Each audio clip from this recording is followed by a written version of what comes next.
Well, good evening on a somber Wednesday night. Tonight, I don't know about you, Jared, but I do know about you. This is a hard one to come to tonight. Yeah. We were talking about it before the show that I was like, I don't feel like doing one. I'll be honest. I just didn't.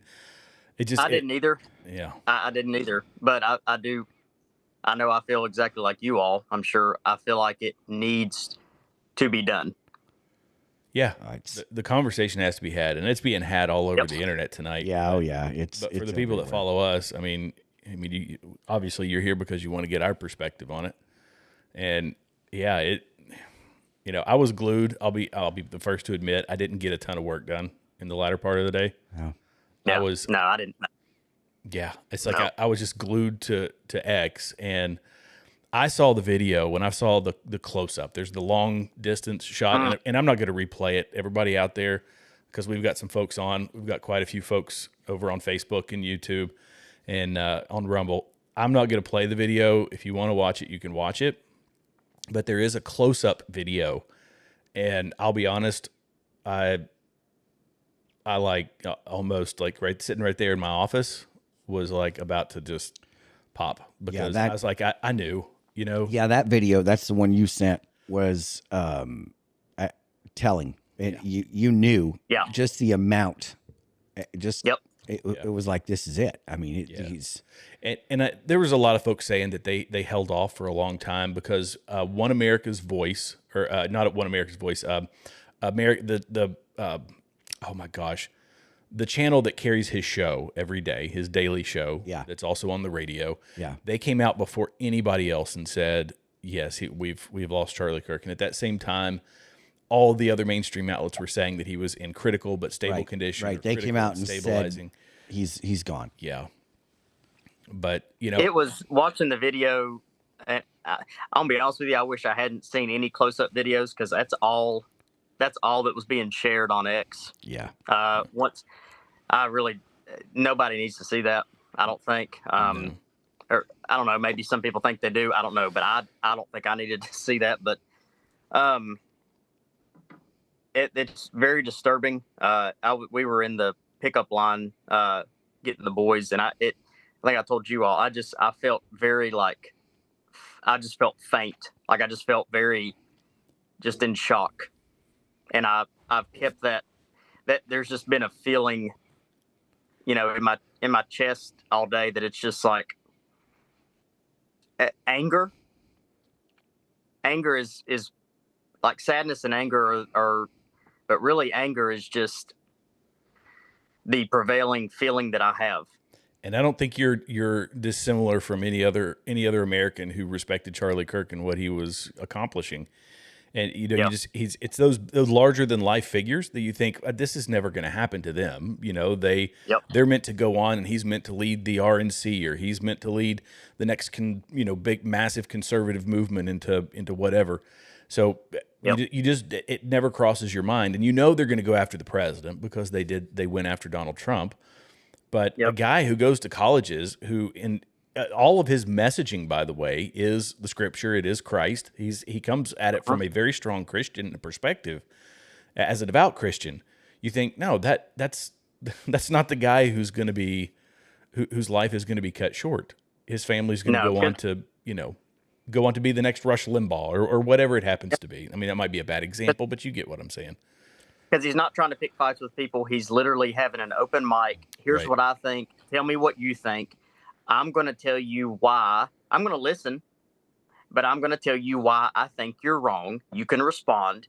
It's not this, thing of, leftists are, you're evil. Like, let's show you to the world and show you how evil you are. It's not that thing. I mean, he's just, nothing he did was combative. Yeah. So, yeah, I don't know. Yeah. Well, I mean, nothing he did was combative, but yet everything he did was combative. In this sense, intellectually combative. Intellectually combative. Yes. And he challenged the norm, and he challenged.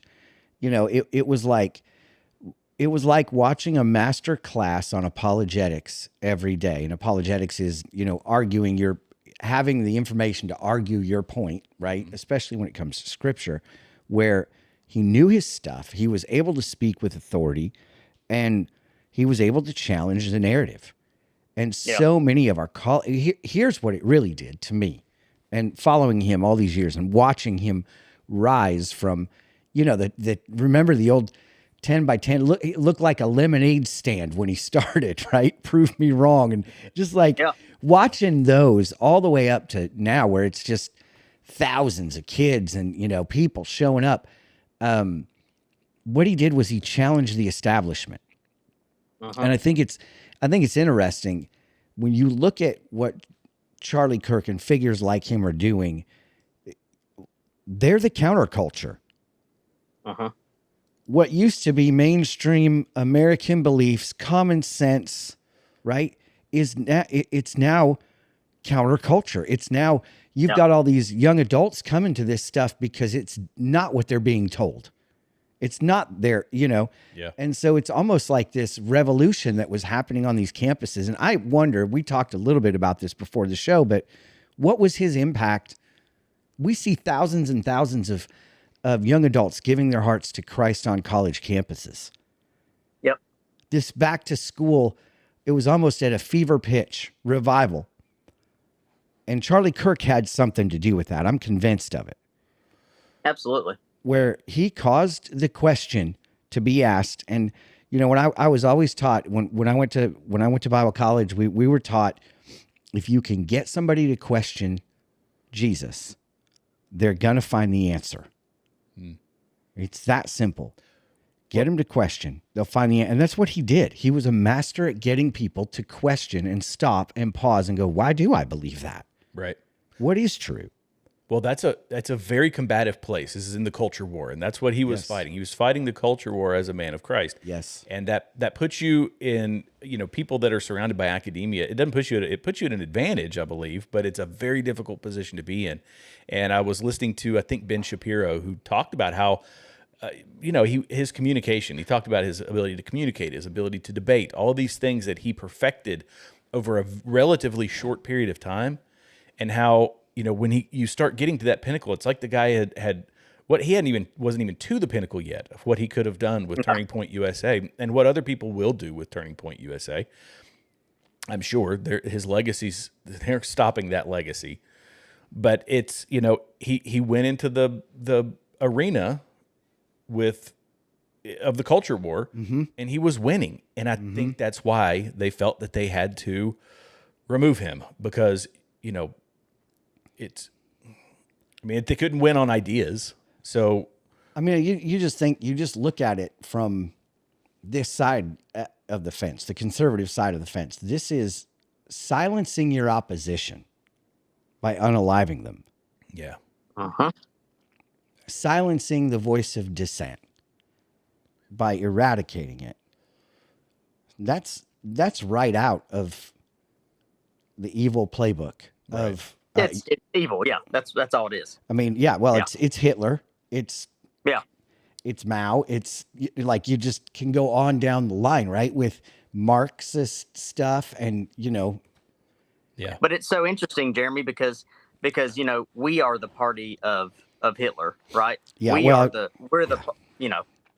We're the party of hate and vitriol. It's darkness masquerading as light. Yeah. So.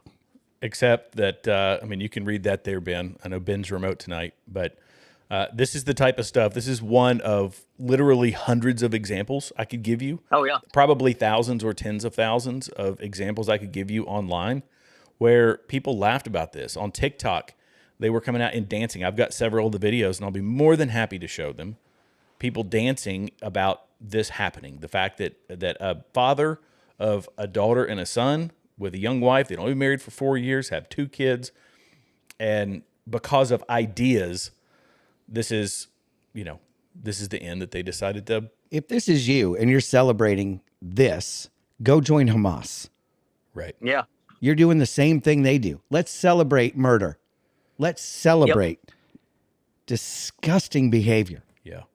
Yep. And I'm going to show some clips because the media is really taking this and going the wrong way with it. This is an opportunity. No, Jared, they never would. They would never. Yeah. Well, in the comments, Derek said that, but my biggest problem is on the day before that 24 years ago, this country came together as one nation under God. And, tragedies bring people together. And when a tragedy happens, it should be a time to say, especially when it's amongst us, that was an outside influence. An outside influence brought us together, and we say, this is something we can rally around.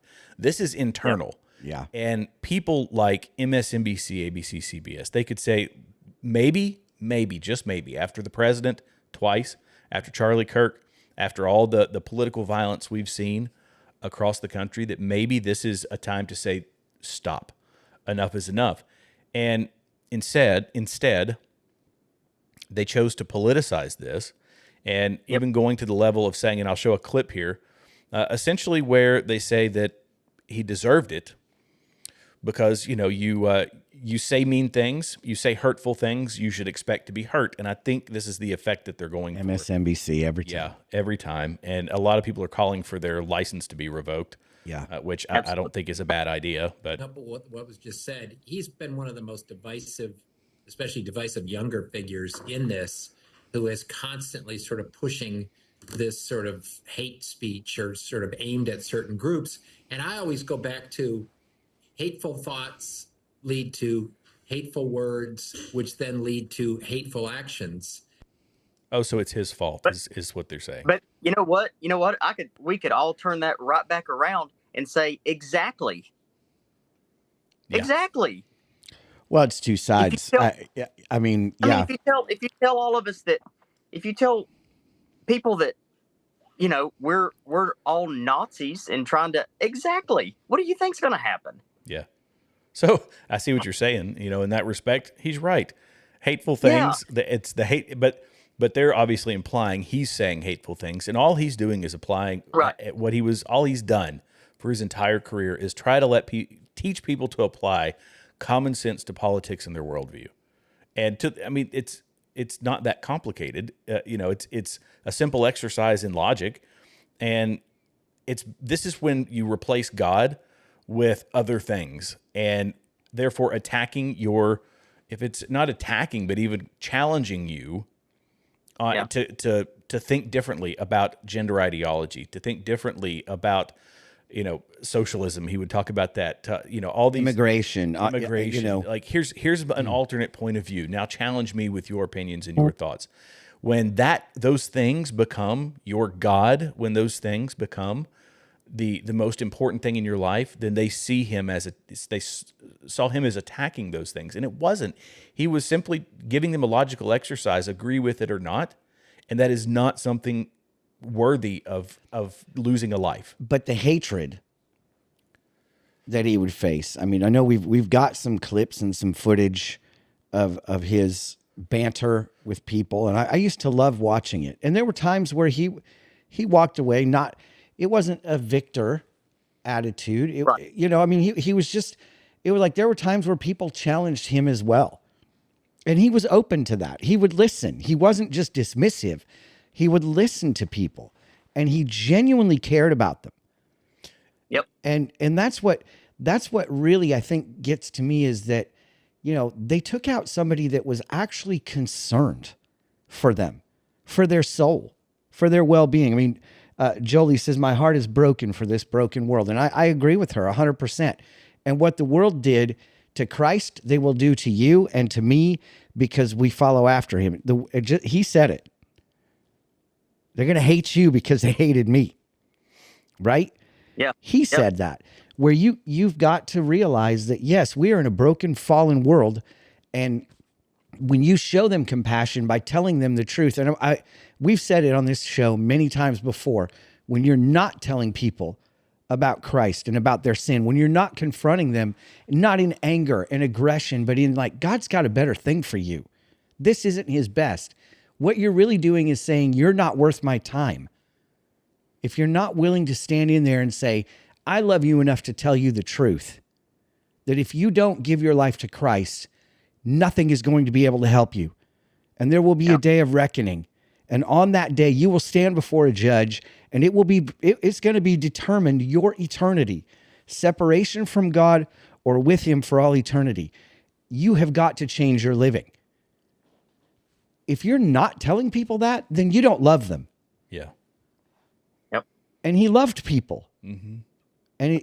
And they killed him for it. Just like somebody else. And I'm not saying Charlie Kirk is Jesus by any stretch, right? No. But this is what they do. I also think what the enemy does. Right. I also think it's important that we remember this is what we can all take from him, what I take from him is the example. There's people that I listen to, you listen to all kinds of commentary all over the internet, and some of it is positive, some of it is negative. And some people everybody's got a different approach. A person who can ground you in your approach, who was capable of doing that, was Charlie Kirk.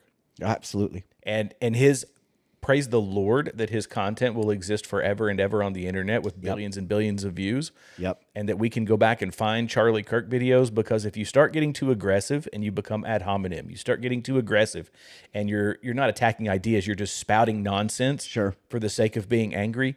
That was not his MO. Nope.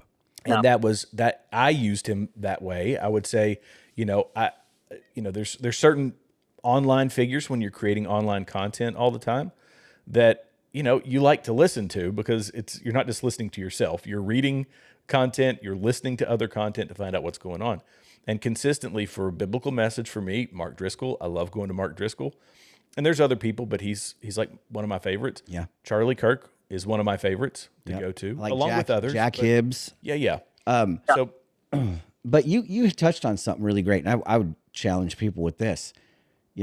Charlie Kirk may be with the Lord, but what he has done will live on forever. And as long as those posts are coming, I mean, listen, you've watched him long enough. We all have. Yeah. That there's nothing new that these kids are bringing to the table. It's all the same thing. No. Yeah. It's all the same argument. Yep. And his answers are always, they're the same with abortion, with transgenderism, with whatever it is. Just keep replaying them, posting them. Yeah. Because he might be gone, but his message won't be, because he's given us so much content that we have the opportunity to take what he has done and just keep posting, keep saying it, keep showing him, so that he can go on and on. And I think his message can go on and on. And that, I think, is a very beautiful thing, that we're able to take what Charlie has done and continue it based on what he's already done. And it's just a repost. I already saw this. I mean, let's take a look at this one with purple hair. This is a great example of his skill. A queer person? Can I ask a dumb question? Yeah. When I grew up, calling someone queer was like a slur. Can you tell me what that means? I mean that sincerely.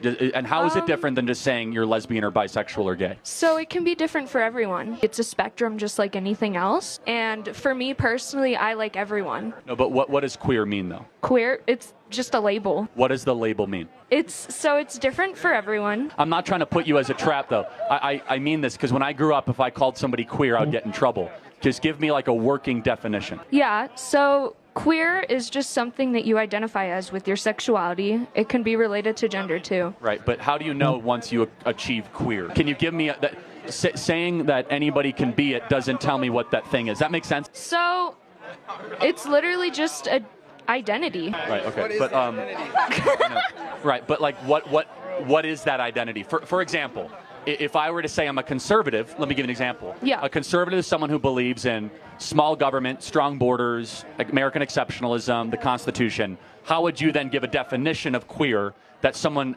looking at could say, oh, that is queer, like connect the dots? So he was challenging her. But so combative, right? Right. I mean, but this is like his content on a loop.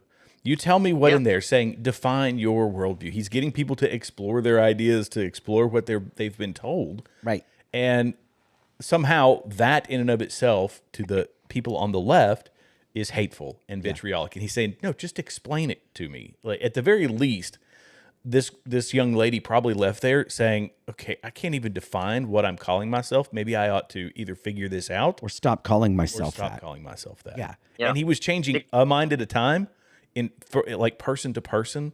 Yeah, but he was doing it in but he was front of doing- so many people that he was changing many minds at a time. And he was getting millions of people to watch Right. online. Yeah. Because he was challenging what these kids have been force fed, right? Yeah. He's challenging the narrative. He's challenging their professors. He's challenging the education system. He's challenging everything that these kids have come to believe is, well, this is just truth. This is who I am. Why? Right. And what does that mean? And yeah, and who we talked about, his messages and stuff will live on. They absolutely will. Whoever did this or whoever was associated with this, they may have thought that they shut him up, but they didn't shut his message up, because every time what the enemy means for evil, God turns for good. Every time. Yeah. yeah. And, that's something Tristan said it in the comments over here on Rumble, that is it bad enough yet? And that was a quote from Dan Bongino. And he said that, I believe that was after Trump went, with his first assassination attempt. And that is the question. And this is what I see online when I see it. I look on X, and X it can be a cesspool. It really can. It's a rough and rowdy place where people give into their baser emotions, but that's the prevailing message. It's not, let's come together. It's not, it's, you better watch out. I saw people on the left saying, you are next, conservative commentators, all you podcasters out there, which would include us, you all are next. And, we've got one with your name on it, that sort of thing. And then people on the right are saying, enough is enough. You people on the left, you better watch out. And things like that, when they were done, this was done by someone who knew how to use a firearm. It's a guarantee. This is not a novice. This was 200 yards away, which is a relatively easy shot, but it's not a gimme. Yep. And it was one shot, one placement. This was intentional. Who did this? Somebody who wanted to create the exact, vitriol and anger and resentment online that they have created. That's been created now, and it's been fomented by and pushed by the mainstream media. They are completely clueless. They say, no, this is it. Well, he deserved it. Or didn't it? Somebody came out and said somebody shot in the air and it just came down and hit him. Oh, I've got that one. What kind of what liberal outlet said that first? I forgot what it was. It was MSNBC. Here you go. Let me play it real quick. Yeah. This was MSNBC's commentary. Which a shooting like this happens. Yeah, and again, I emphasize what you just emphasized. We don't know any of the full details of this. We don't know if this was a supporter shooting their gun off in celebration, or so we have no idea. But in which nobody does that, dude. Like nobody does that. Well, I mean, they in Clint Eastwood movies they do, and when they're riding into Deadwood on their horses, they do. Anything to come on, remove the possibility of a left-wing person, another left-wing person, partaking in some act of violence. Those Charlie Kirk supporters. Yeah. But here's the thing. It's ridiculous. This is unilaterally on one side of the political on the aisle, and while they said it for years that just a few weeks ago, Jasmine Crockett said it. All your violence, 80% of your violence comes from people on the right. Yeah, from white supremacists on the right is what she says. Show me the stats. Right. Please. Show me the stats. But people believe them. Yeah, that's the problem. They get away with the lies, the bold-faced lies to the American people, and they are contorting the minds of an entire generation who are doing the things that we have seen over the past year. Yep. I heard this on Fox today. This was a statement by whoever or whatever group. Because listen, this could have been done by one person. This also, let's not rule this out. This could have been orders carried out that were given to somebody. Ben, you have to do this now. I was going to bring it up. Sorry, but yeah. They said this is a statement. Shut your mouth. Yeah.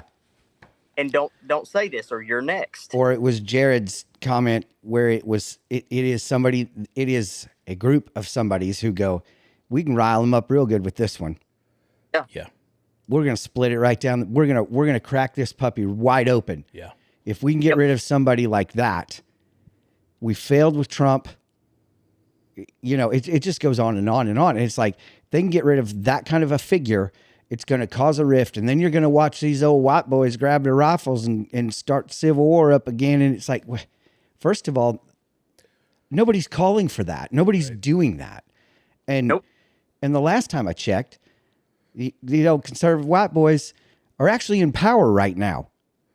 Yeah. With the White House. We're not going to war with our own government. We're actually going, hey, this needs to stop. You know what? Yeah. You've had your seasons where you've been in power and you wrecked this country and not one shot was fired across your bow. Right. Nope. We can't have the White House for 15 minutes. Yeah. And then stuff starts to happen like, oh, I don't know. You get an immigrant murdered in cold blood in Charlotte and not one mainstream media outlet shows anything about it.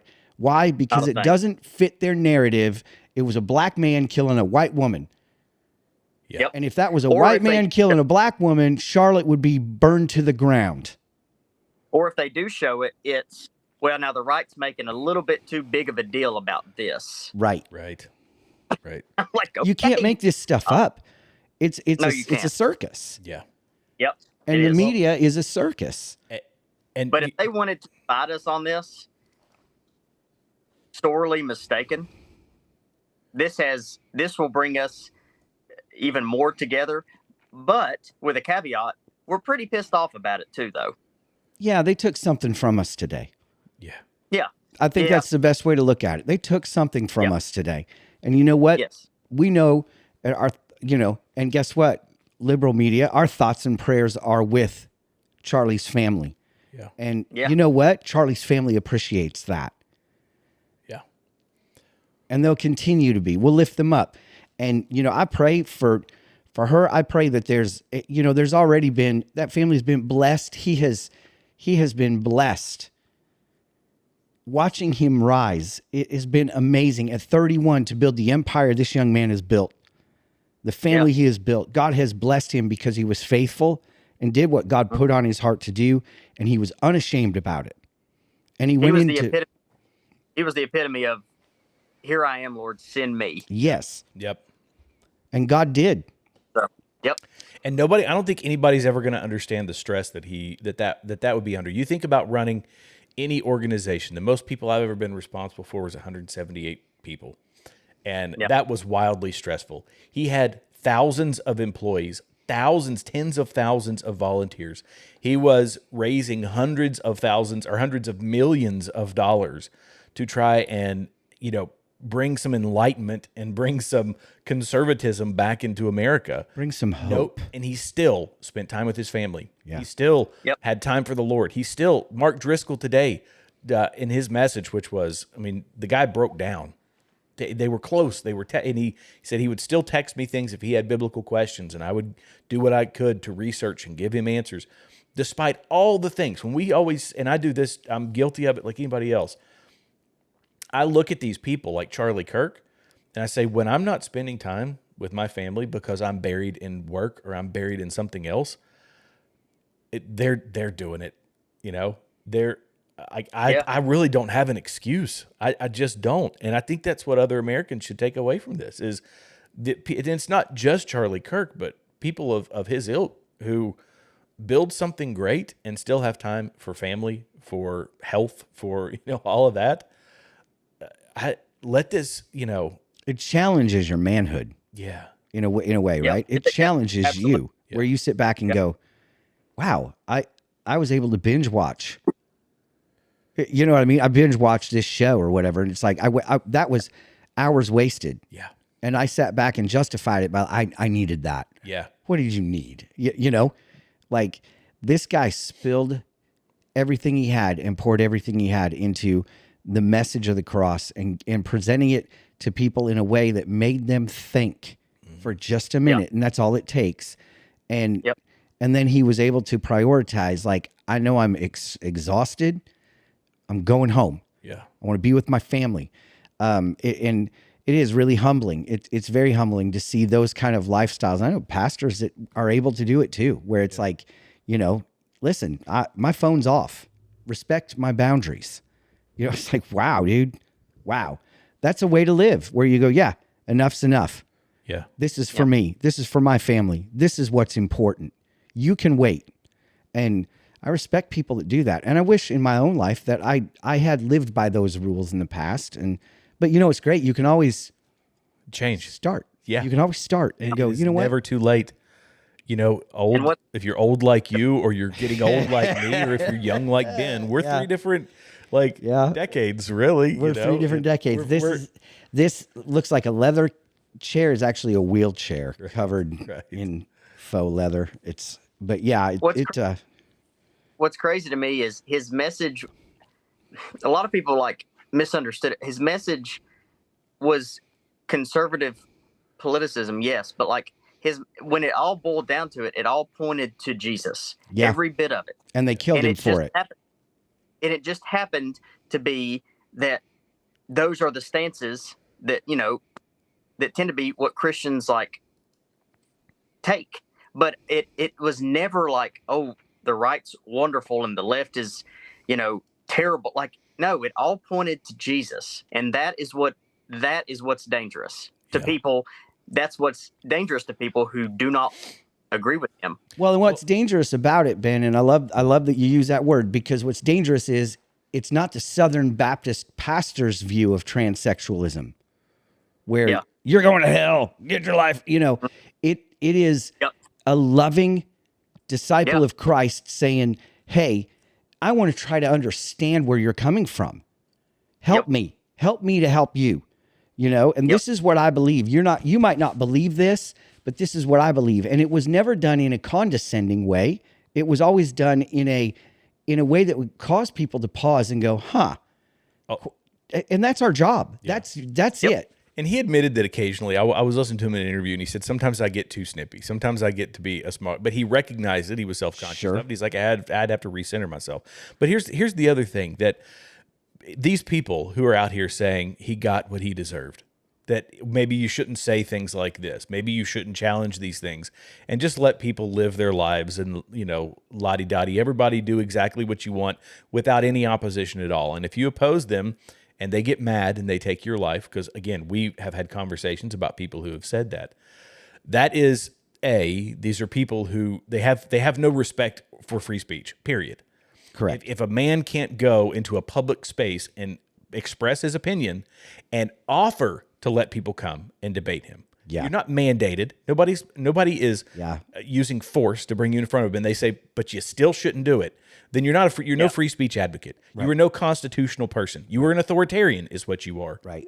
And this is what drives people to this level of violence, is this buy-in to the authoritarianism, the buy-in to. That's a great point. That's.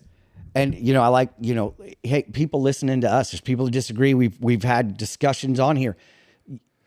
Turn us off then. Right. Yeah. Don't murder me. Don't murder my family. Right. I just said, don't unalive me, unalive my family. Yeah. Right. Just shut it off. You don't have to go. But here's the problem. The person that did this because his message was working and they had to silence him. Correct. Absolutely. Yes, correct. Absolutely. It's the same reason they did it to Trump, because Trump was making progress. Because if the devil is not scared, then he won't bother it. Ooh, good point, Ben. He will just let it roll. That's right. Good point. And so I wonder, we've all alluded to it, but is this deep state? I mean, I don't know. I could see any of it, really. What do you guys think? Listening, is it deep state? We've got quite a few viewers. Yeah. What are we talking about? Is this deep state, or is this just some? I don't believe for a second this is some off the wall psychopath. No. Trans. You know what I'm saying? No, we're not going to go down that road. This was calculated.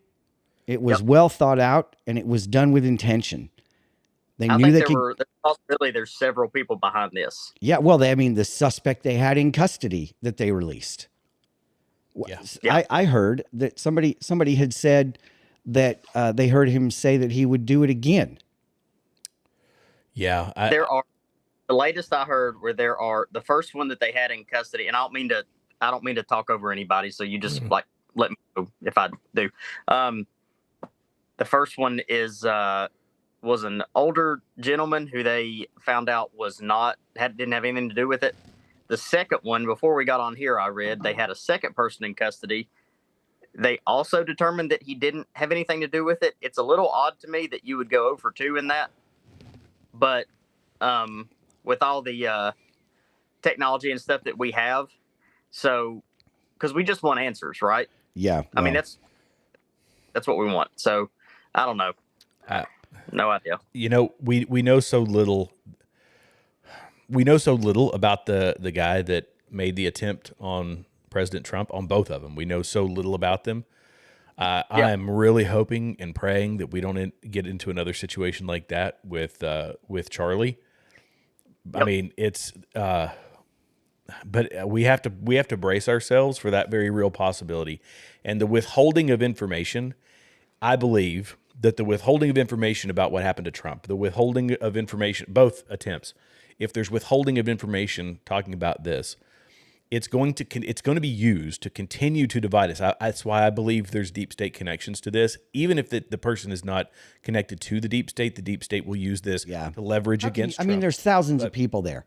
Right. But again, if the divisions, the lack of information that we have gotten thus far is what's driving the wedge into the conservative movement. Yeah. And it's allowing people like Nick Fuentes and other people to sow additional doubt in Donald Trump's ability to do what he says he's going to do over the next 3 years, and to do this to the number one voice, literally the number one voice of the conservative movement and the most effective advocate for conservatism is going to double down on, 10x what we've been hearing so far. Sure. And I believe that's the point. I believe it's the point of this because it is a political assassination. Absolutely, it is. And this is going into the midterms. It's going to have an effect. It may help us. I don't know, and I don't want to say help us because it's a horrible way to say that. But you get what I'm saying. It may embolden the people on the conservative side to join back up and to say, we can unify around this tragedy. I mean, it's it'll be. I can see it being a rally cry. Look, like, Gen X, they killed him. Right. Your voice, right, for young America. It's like the 9/11 for conservatism. Yeah. Bethany asked if we saw the video of the congressional meeting today when they asked for a moment of prayer for Charlie. Yep. She said they lost their minds. The left were shouting no. I've actually got. Oh yeah, I've got that. They were shouting. Yeah. It's like, golly, dude. Because everybody, that one just got deleted from X. Let me see if I can find it. Interesting. Of course. Yeah, and Jolie's asking if it was Luna. Anna Luna, I guess no, I think it was it Lauren Boebert? I think that's what it said. Here we go. Is it there? I've got it here. Okay, they didn't pull it down. No, it was the whatever account I was looking at pulled it down for whatever reason. So this is Congress today. Yes. What purpose does the gentlelady from Colorado rise? Shh. It's hard to hear.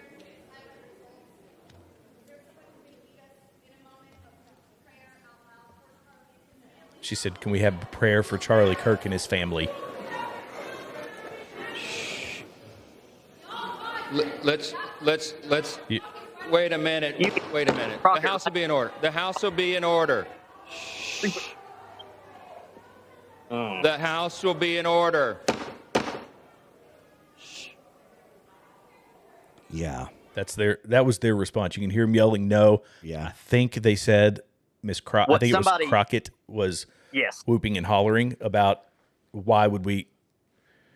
I mean, Jeff Crockett said, "Y'all caused this." Yeah. Is that what she said? Yeah, that's it. Now I'll say, well, now am I 100% sure? No, because I can't see her say that, but I know her voice. Yeah.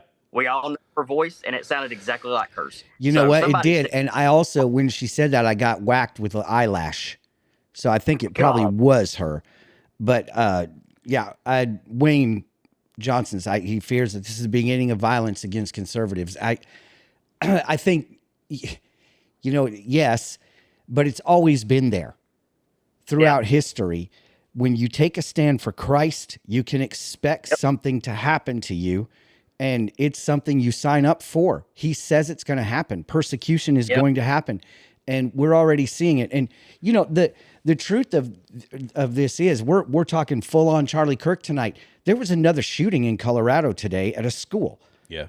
Which very few people are. It's like this.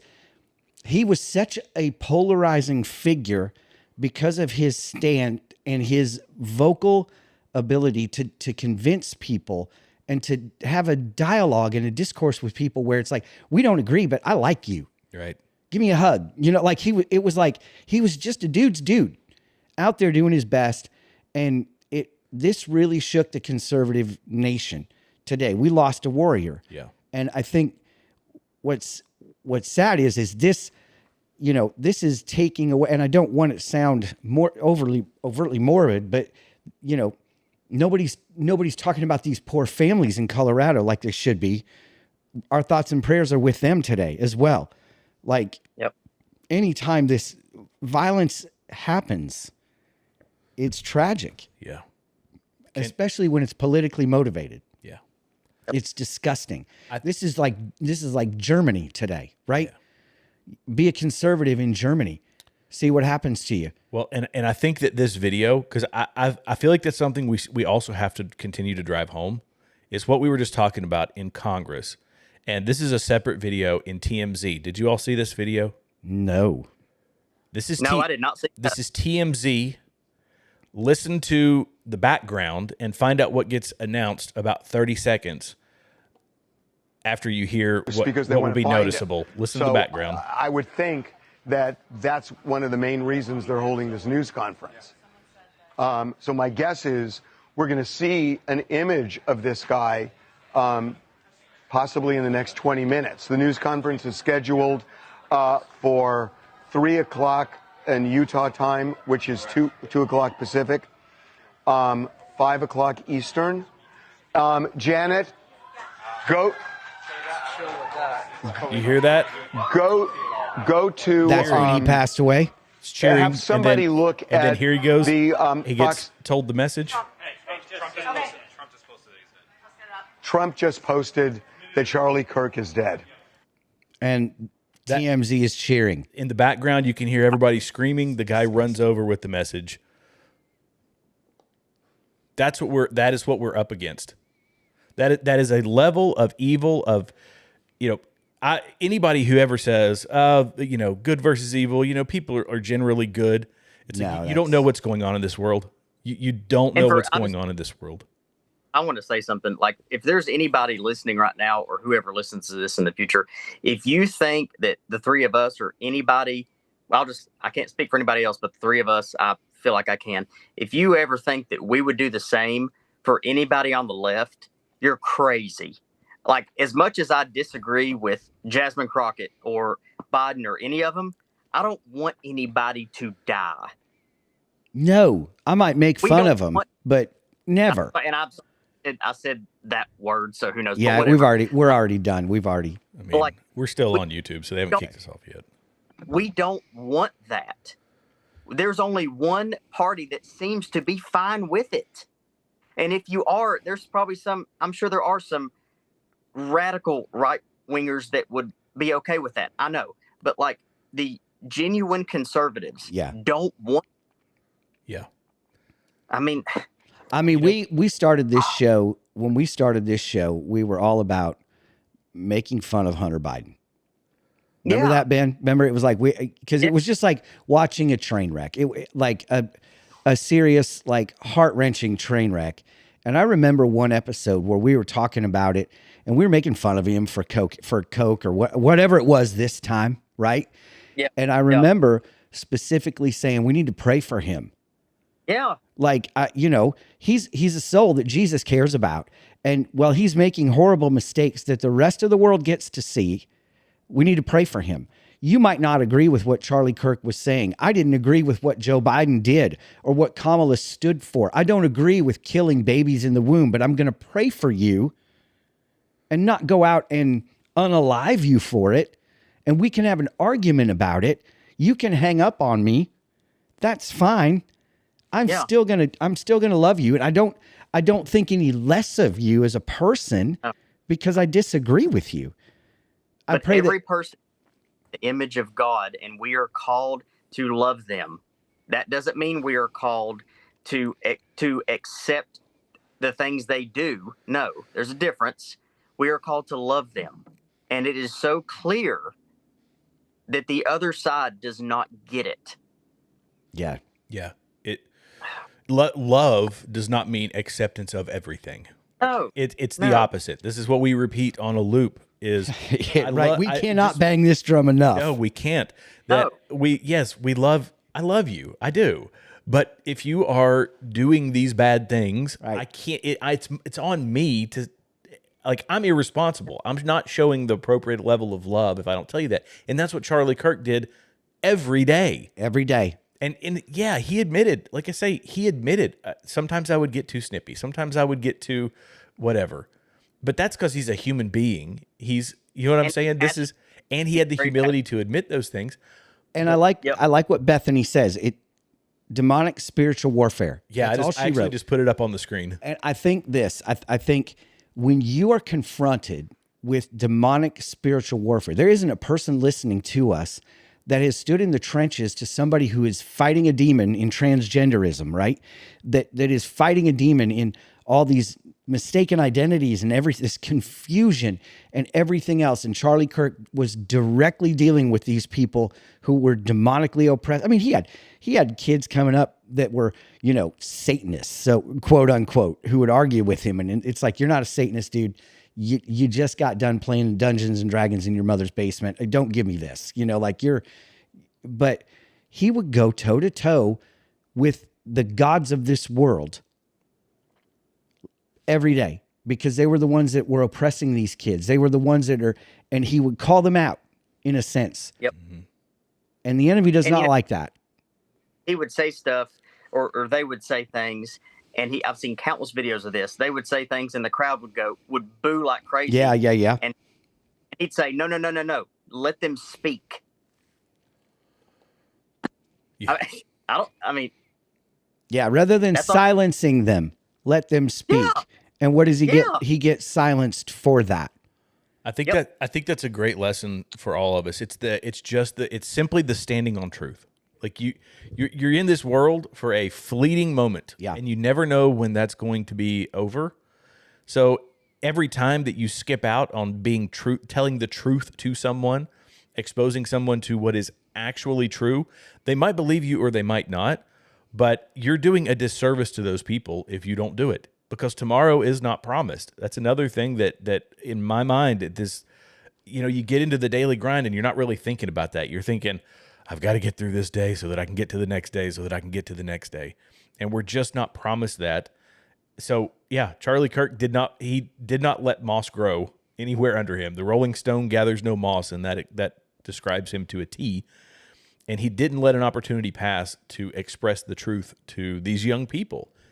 And a generation is going to be, I believe, I know, I think we all know that, is going to be positively impacted by what he's done on this earth. And I pray I could do 1/20th of 1/100th of what he was capable of doing.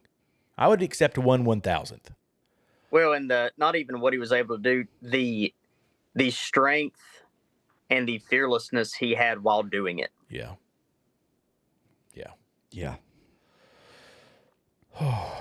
I want to read John 15:18-25. Yeah. If the world hates you, remember that it hated me first. The world would love you as one of its own if you belonged to it, but you are no longer part of this world.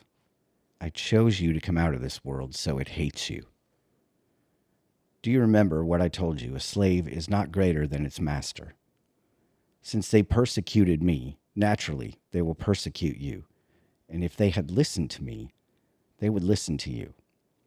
They will do all this to you because of me, for they have rejected the one who sent me. They would not be guilty if I had not come and spoken to them. But now they have no excuse for their sin. Anyone who hates me also hates my Father. If I hadn't done such miraculous signs among them that no one else could do, they would not be guilty. But as it is, they have seen everything I did, yet they still hate me and my Father. And this fulfills what was written in their scriptures. They hated me without cause. Think of Charlie when you read this, and every believer. You know, when we're not Jesus, but we are his hands and feet.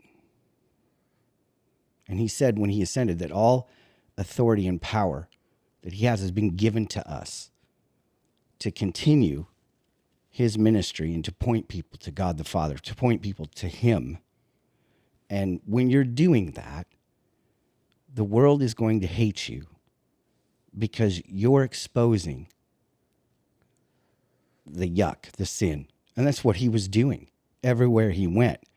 He called out sin, biblical sin.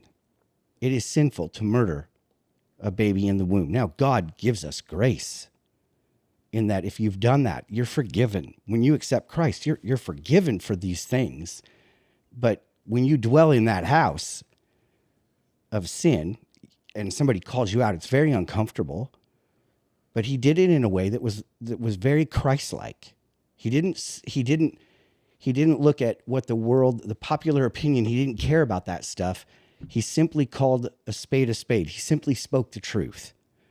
And the world will hate you for that. And we saw that in video after video after video of these people who are caught up in sin, wrestling and struggling with demonic oppression or possession, whatever it is, and they hated him. Yeah. I mean, there was one last week that I was watching where somebody just made fun of how he looked. You know, it's like, is this all you got? Is this what you got? You're just going to start throwing stones about how ugly I am? You know, like, but they hated him because he was calling them out for their sin. Yep. And he was trying to get them to question. Sorry, I meant to. It's okay. He was trying to get them to question their basis for their moral conduct and their moral code and what they really believed to be true about themselves. And he was trying to call them higher. And I do believe, you know, as followers of Christ, that's our mandate, is to do that very thing, to create in people the question and call them higher. God's got better for you than this. This wasn't his intention for your life. What's wrong with saying that? And why don't we hear more of it? Why is it just Charlie Kirk? Like, you know. Yeah. Okay. Go ahead, Jared. That was good because I know that's a montage of. Yeah, it was on point with what you were talking about, which are the people, and I feel like there's one in here that these are responses to, you know, you were talking about they will hate you, and these are how these young people were responding to what happened today. And I kind of feel like I need to mute it because I think some of them had some pretty foul language. Yeah. This just reinforces the importance of checking somebody's Facebook or Instagram profile before you hire them.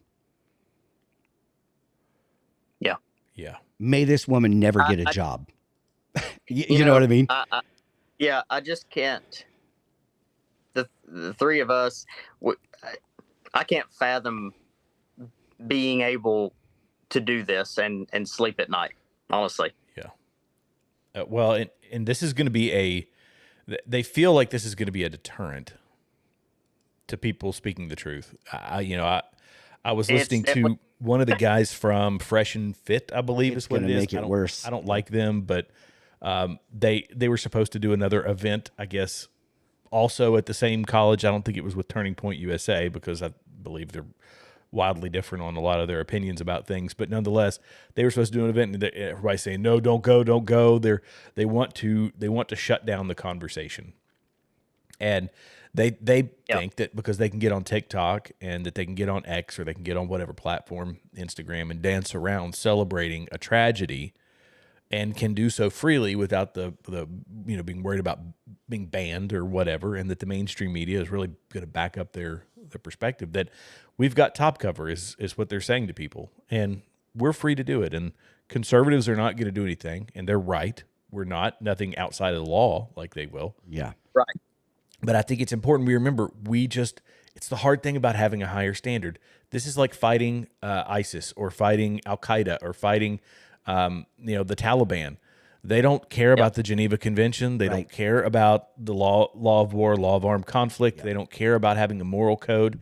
There are no rules for them. And we're dropping leaflets to let them know we're coming. Right. And well, we never did that, but I'm just saying, we make sure that we have positive ID of a target when we're fighting a war. And I'm not saying that this is a combative war. That's not what I mean. They are trying to make it that. Yeah. But we have to resist that urge, and we are held to a higher standard. Yeah. Blake just chimed in and said that Charlie's voice will be even louder today. Than louder after today. It's the beginning of a new movement. And I think I just put that one up on the broadcast. You are spot on with that. I do believe what this might, what they're hoping this does is to say to the conservative movement and to the voice, be quiet or you're next. And I think what they're doing is stirring up the lions. Mm-hmm. And you're going to hear more and more where it's going to, because here's the beauty of this. Fastest growing church in the world. Go. Where is it? China. China. China. Okay. What can you not do in China? Well, I don't know. Be a Christian. Yeah. Right? I thought you were asking to name the name. No. Of that church. Yeah. No. I thought Africa Chinese, was right? growing faster. So is Africa not growing faster? It's growing. They're but both I growing. think, Wildly growing. Anywhere there's persecution is when you wake up the lion. Yeah. And it stirs people to a place where their faith is, you have to make it. Now we're at a place where we have to make a choice. Mm-hmm. Is he worth it? Because up until now, we've never had to make that choice. Is he worth it? Is my faith in Christ worth it? Is it worth it? And what happens is there's something about having your it's like, I could die doing this. Is it worth it? And to Charlie, it was. Yep. And you see that, I do believe he was a martyr for the Christian faith. 100%. I believe that. And you know what's funny? The Pope isn't going to give him a sainthood, right? They're not going to canonize Charlie Kirk. They do that to some kid who just fought cancer and won or whatever, 16-year-old. Like, they're not going to give it to him because he was a voice that they can't even agree with because they support things that he would call out as sin. Mm-hmm. Because he based everything on the Bible, on the truth.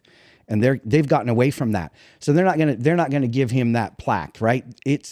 But it's gonna cause people, the normal everyday Joe, the conservative Christian who's just minding their own business and wants to watch college football on Saturday is now going, wait a minute, they're killing people for proclaiming that Jesus is Lord? Because that's what this was about. Or for questioning the things that in the culture that that are just those wacky things. It's it's the silly things that I don't really bother with. No, they're taking people out for those things, right? Or opposing those things, right? Yeah, this will be I've heard this several times today, so obviously didn't come up with this, but appropriately, this will be a turning point. Wait a minute. Yeah, Ben, you're a genius. That was well played. Well done. Yeah. Oh, you said that wasn't yours though. But I'm gonna give it to you anyway because nobody else, Yeah. But yeah, it's one of those moments where you have to sit back and yes, because of what he was, the conservative voice that he had, and the massive amount of people that would come and see him, but at the core of his message was Christ, undeniably, unashamedly Christ, and when they went after him, it wasn't because he would cause question in a trans kid. It was because he would cause Christ to be shown to that trans kid. Yeah. Right. And that's why they came after him, because people were listening. And like I said, these revivals that are happening all over college campuses, secular campuses, and everything else, you got to sit back and go, Charlie Kirk probably had a little bit to do with that.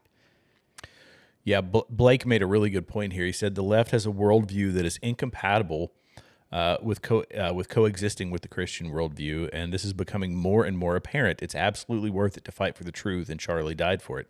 And I think that is very true. It's almost antithetical. I think it is a small a antichrist spirit is what is I really feel is guiding their politics because of the things that they support. And yeah, it becomes antithetical. Without the violence, it becomes a battle of ideas that we have the upper hand to win. Like we are on solid ground. Right. We are on solid footing for it. When you start adding violence into the mix where they are willing to do it, they have the top cover of the nefarious actors in local, state, and in some cases the federal government they have in the past, not at the moment, then yeah, it makes our fight even harder to fight. But That's right.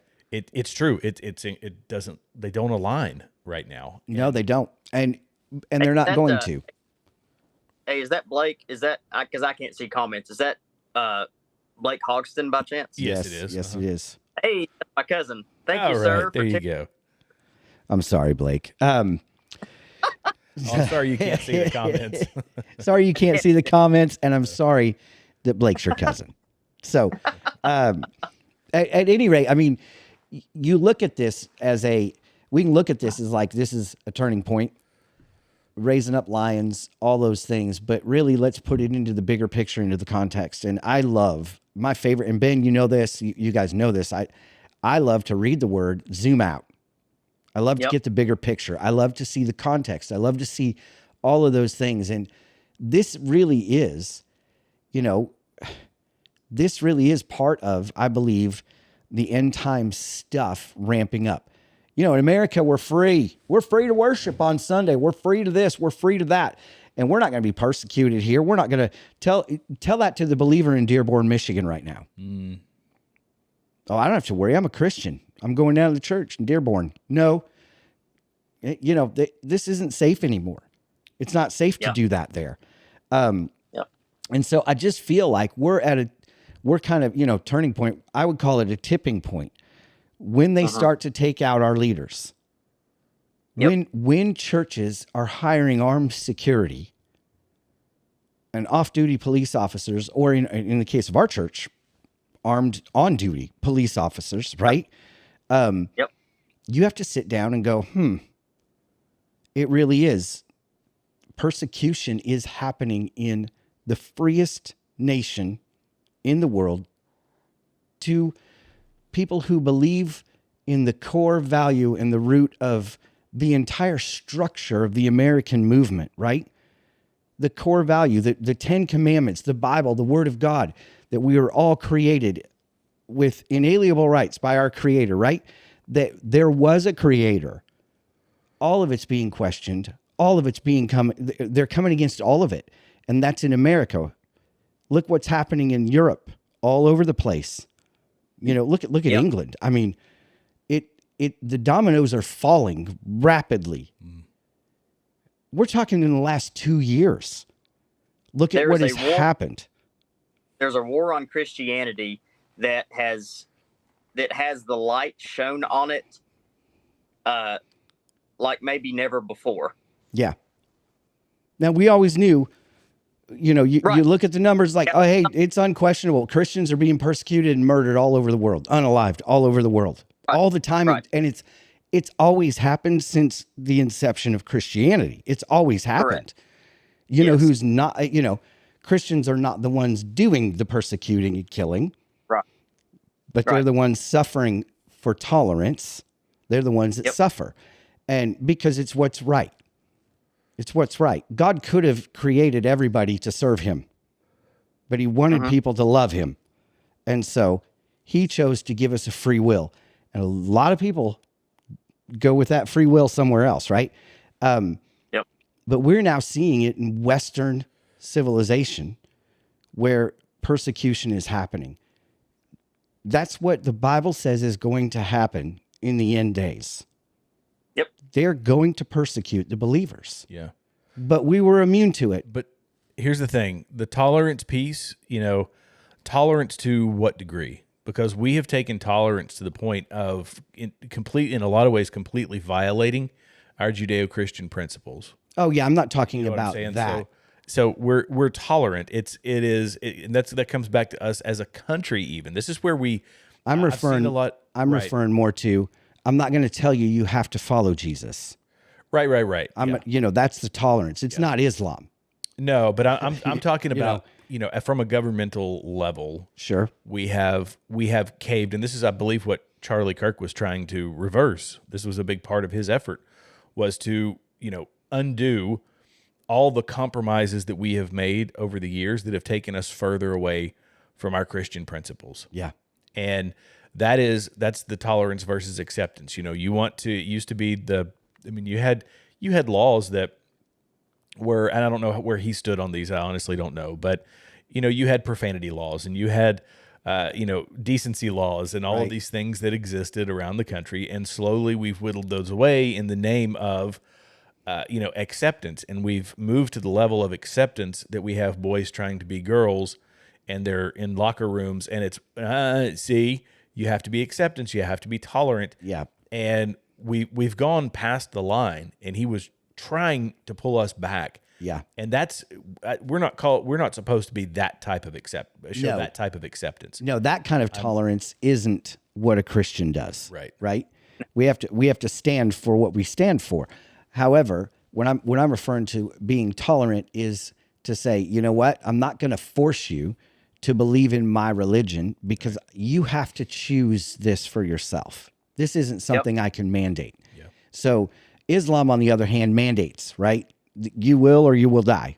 Okay. We're all, listen, Sharia law comes in, we're all in trouble, because, we're not going to bow down to that system. We're going to follow Christ. And so, but with that, what tolerance in, you're going to have to make this decision on your own. God's going to have to reveal himself to you. I can't force you to believe anything. But Charlie was a master at making people question what they believe, which is so important. And I think if you look at even the rhetoric over the days leading up to this, I don't know, Jared, if you have that video I sent earlier about MSNBC calling Charlie Kirk out for stuff, but you sit back and go, this is disgusting. How, as a nation, we can take our public figures, people that just pastors or this one. It might be. There's a few, isn't there? Of it might be that one. Yeah, it's how he covered. No, it was before this one. It was before he was shot. I texted it to you. How he covered the Charlotte thing. Is that right? Yeah, maybe so. Yeah, where they were just going off about him, and it's like, some people can hear that and be like, well, he needs to go. But yeah, Van Jones was mouthing off and saying a lot of stuff about him yesterday or a couple days ago, to his response to the him making it a political or racial issue on the Charlotte train. Yes. Yeah. I don't see it. Did you send it to me? Yeah, I texted it to you. Oh. We send a lot. We do way too much, probably. I do too much. Oh, the Van Jones one, is that the one? Yes, I think so. Uh-huh. You pull it up. And tell me this doesn't incite trouble. But we can't say that Van Jones is guilty of inciting anything. We can't say that MSNBC or CNN are guilty of pushing buttons, right? And you hear these things, and it's like, how is this not pushing buttons? How are they not pushing buttons? Exactly. This one? It might be that one. Let me and it's about forcing you to be there. When you are mentally ill, you have a hard time knowing that you are mentally ill. But also, people like Charlie Kirk, they've been looking for opportunities to make this some sort of reciprocal George Floyd situation. And that's the part that I think he's almost giving away the game. And it's sad to see a lot of people going along with it. Mm-hmm. Let me just say a couple of things. One is, what happened to that young woman was horrible. and it's everybody's nightmare. If you're in any public space, a subway, whatever, that something bad's going to happen to you or somebody you care about. So it does strike a chord. We don't know why that man did what he did. And for Charlie Kirk to say, we know he did it because she's white, when there's no evidence of that, it's just pure race mongering, hate mongering. It's wrong. Then he says that if something like that had happened the other way, there would be sweeping changes imposed on society. Where is the George Floyd Policing Act? It didn't pass. Even when you had a white police officer murder a black man on live television, the whole world saw, there were no sweeping changes. In fact, not one law was passed at the federal level. So I think that's an important thing to point out. The other thing is, you mentioned the thing about cashless bail. I think this is a big challenge that we have. Would you have felt better if there had been cash bail and the mom had come and put down $1,000 to let him out? It's not about cashless bail or no cashless bail. It's about the fact that we don't know how to deal with people who are hurting in the way this man was hurting. Hurt people hurt people. What happened was horrible, but it becomes an opportunity for people to jump on bandwagons. And then for someone like Charlie Kirk, he should be ashamed of himself. No one mentioned the word race, white, black, or anything except him. What people mention is the horror of what happened to this young woman. Except for the guy yelling out, "I got that white girl." I got that white Hello. And I wanted to just reinforce this. Nobody actually mentioned it, Van, when it happened. So, you know what? Thank God Charlie Kirk brought it to your attention so you could finally report on it. You know, like tell the whole freaking truth. Show the video of where he says twice, "I got that white girl." Show it. Yeah. They won't. Golly, dude. Well, it wasn't. No, of course they. But you know that's the and this is, by the way, something that was highlighted by Charlie Kirk. This is Liz Wheeler here, but you know, George Floyd, Trayvon Martin, Kilmar Abreu Garcia, Daniel Penny, they all got wild. I mean, George Floyd got 5,897 references in the New York Times, and Irina's that poor woman. Yeah, Zarutska, she got zero. Not a word. And he was bringing attention to that. Why aren't the feminists mad about this? Why aren't you white suburban moms a little bit? Oh, because she's an immigrant. That's why, right? Because she's here legally. Well, and it happening completely goes against your whole narrative. So it's like, yeah, we can't say this. Yeah, it's pathetic. But Charlie points it out. They've got to call him out on it. So they bring it up finally to talk about. And they hadn't mentioned it up until then, I don't think. I don't think they reported on it until after that. I'm gonna look. Yeah. Well, they didn't. You're saying they didn't. They did. They eventually mentioned it. Everybody had to mention it. Yes, because people like Charlie Kirk were bringing it up and like on a loop in front of getting millions and millions of people to say, okay, now we kind of have to. And a lot of them gave lukewarm responses, but that's the void that has to be filled. Now, Tristan over on Rumble said that I hope Benny Johnson fills his shoes. Benny was distraught, and I don't know. That's a tough one. But in the interim, who knows? I don't mind. I see your hesitancy a little. Honestly, I don't even want to talk about who's going to replace him. There won't be. It's like he's an irreplaceable. Yeah. It's who is going to, he's left such a positive mark on so many commentators out there that there's going to be, I just think that the groundswell is going to be the complete opposite of whatever this deranged psychopath thought, like the effect that deranged psychopath thought they were going to have. It's going to be the entire opposite. Yeah, I don't think it's going to be a replacement. I think it's going to be many. Yeah. I think it's going to be a movement. And, I think that, whoever George Soros paid to do that, or maybe not, Be careful, that could be liable, I think. Yeah. Whoever. Come sue me, I don't have any money. Come take that. Yeah, take it all.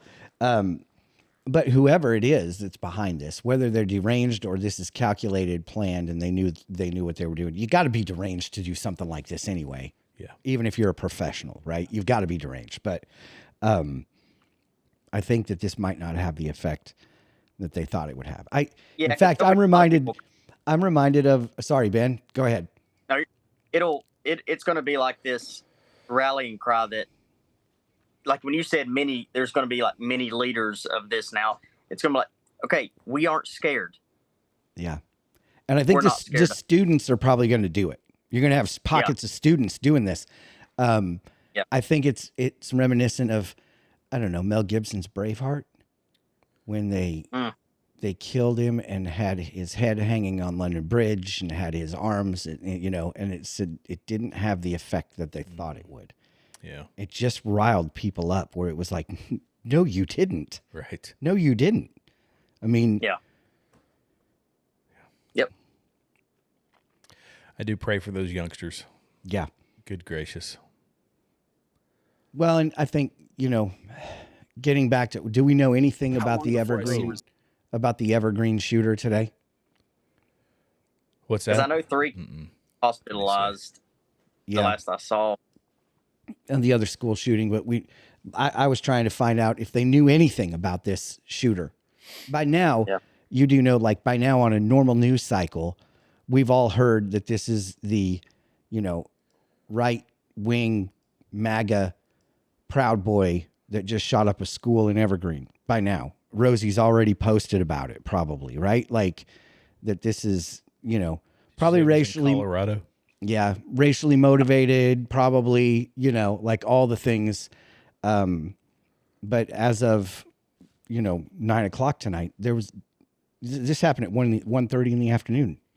They still haven't released anything. It's been so flooded by the Charlie Kirk stuff. I saw posts about that, but you know, not many.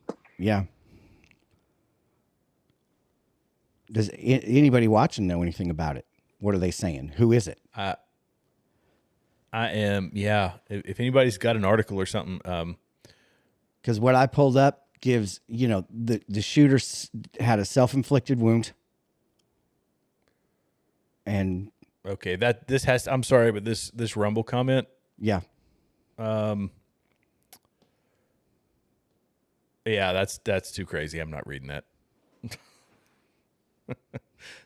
Never mind. Was it the port of was it completely off the rails? Oh, it's talking about we're in a completely depopulation event. This is that's lunacy. That's the craziest thing I've ever heard in my life. Okay, I'm trying to find it. I can't find anything about it. I'm on too. I can't. Isn't that funny? Is that odd to you? It is odd. I mean, very odd. I mean, you should be able to look it up, no problem, you know?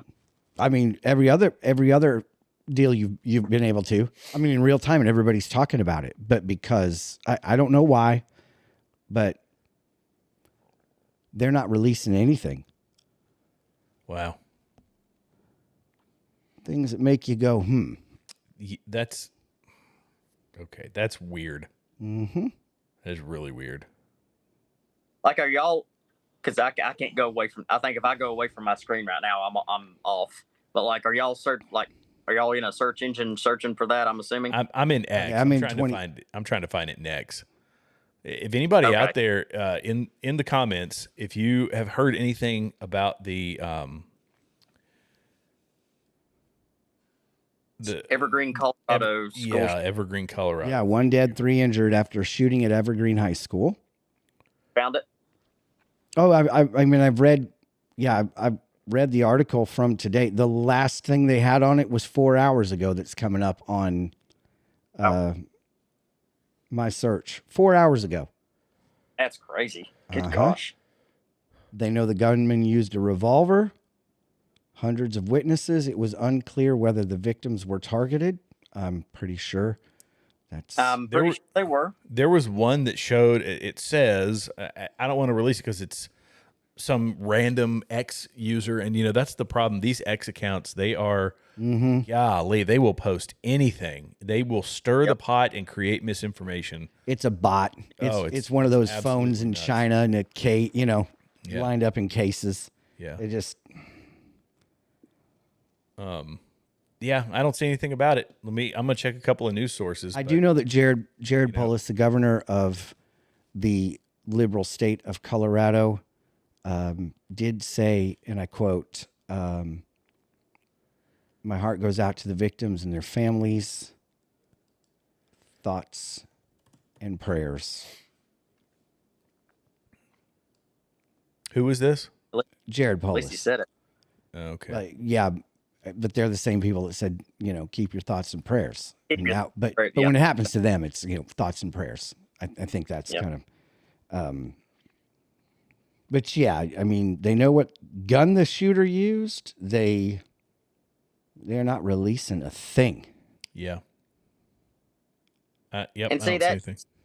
that stuff. Is it true that it actually happened? If nobody's covering it, I mean, I hate to be the one that does this, but the silence on things like this, you can't necessarily chalk up to, oh, we're just gathering info now. You've got to. It makes you think. Okay, what is being hidden exactly? Yeah. Well, yeah. I mean. Yeah, 'cause I hate, but that's just what it is. I mean, does this person have a manifesto that they don't want out? Like, those sort of things. Right. That happen. So. wow.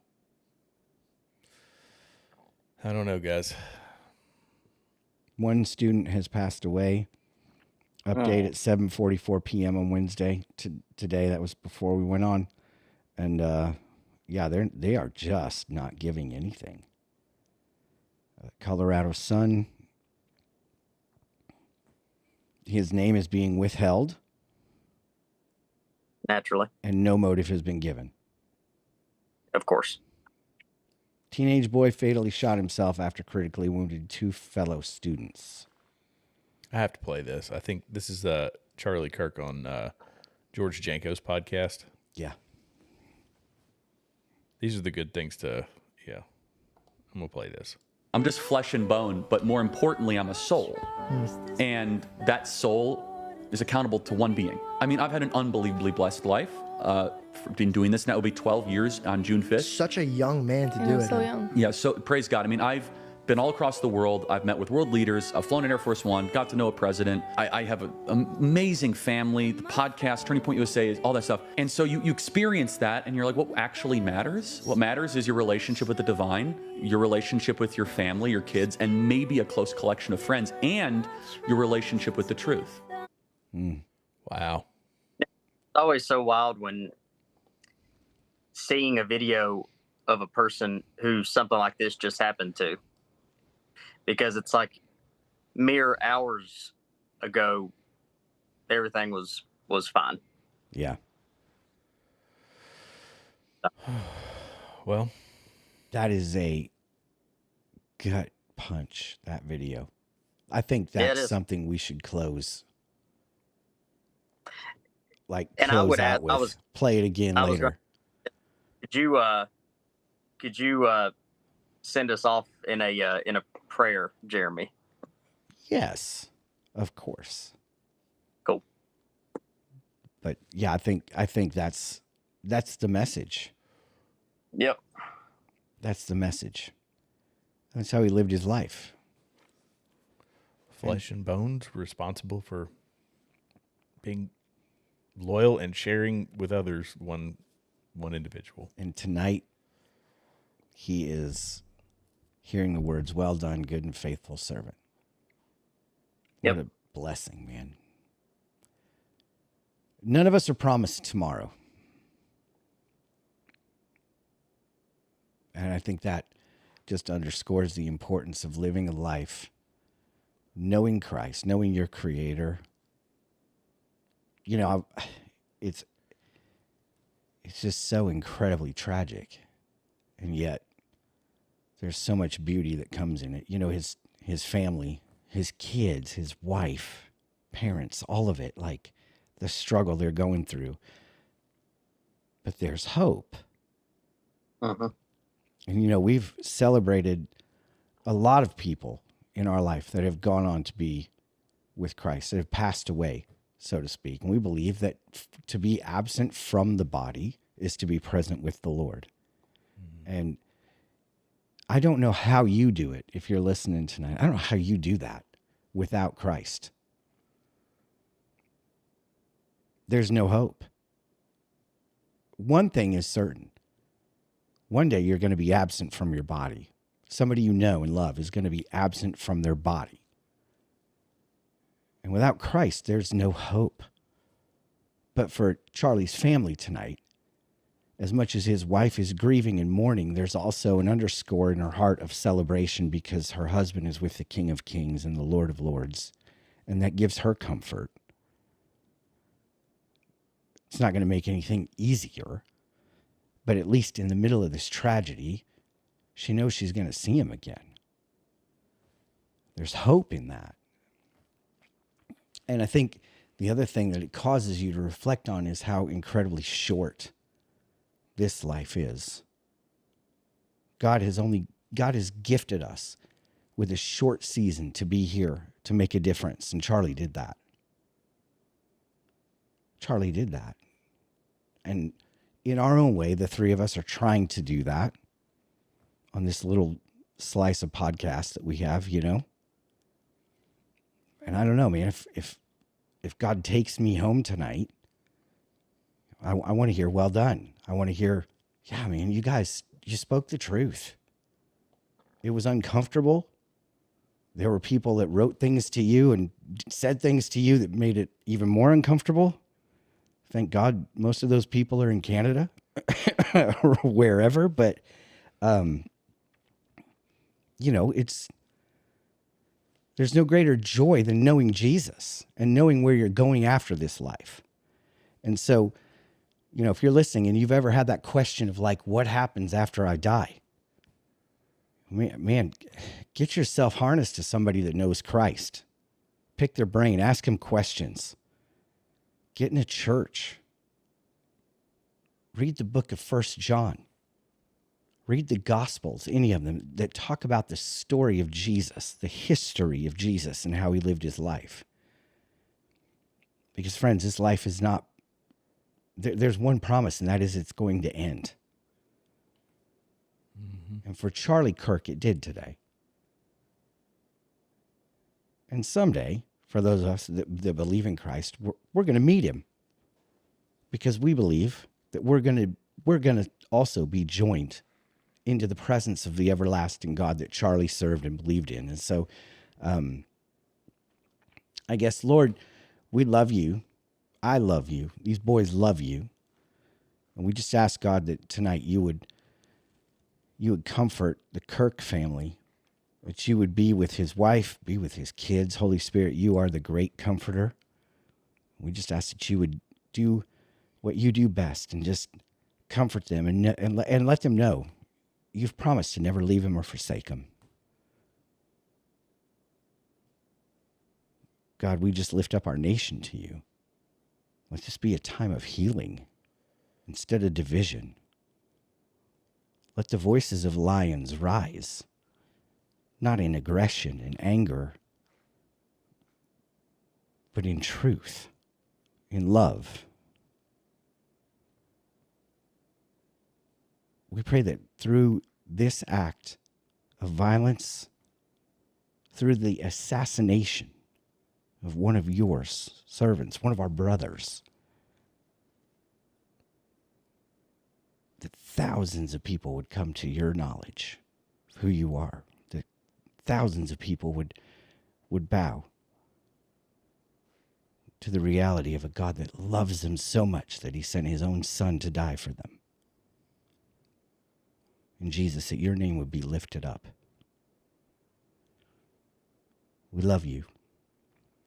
We're so thankful to be called your sons, your daughters.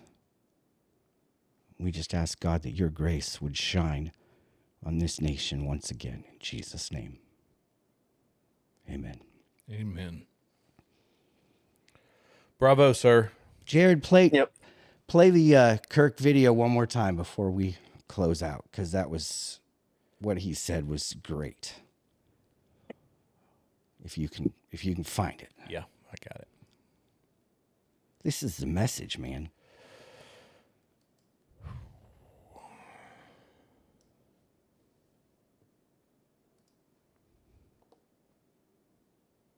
I'm just flesh and bone, but more importantly, I'm a soul.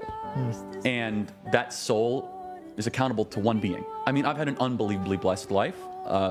Been doing this now, it'll be 12 years on June 5th. Such a young man to do it. So young. Yeah, so praise God. I mean, I've been all across the world. I've met with world leaders. I've flown in Air Force One, got to know a president. I have an amazing family. The podcast, Turning Point USA, all that stuff. And so you experience that and you're like, what actually matters? What matters is your relationship with the divine, your relationship with your family, your kids, and maybe a close collection of friends, and your relationship with the truth.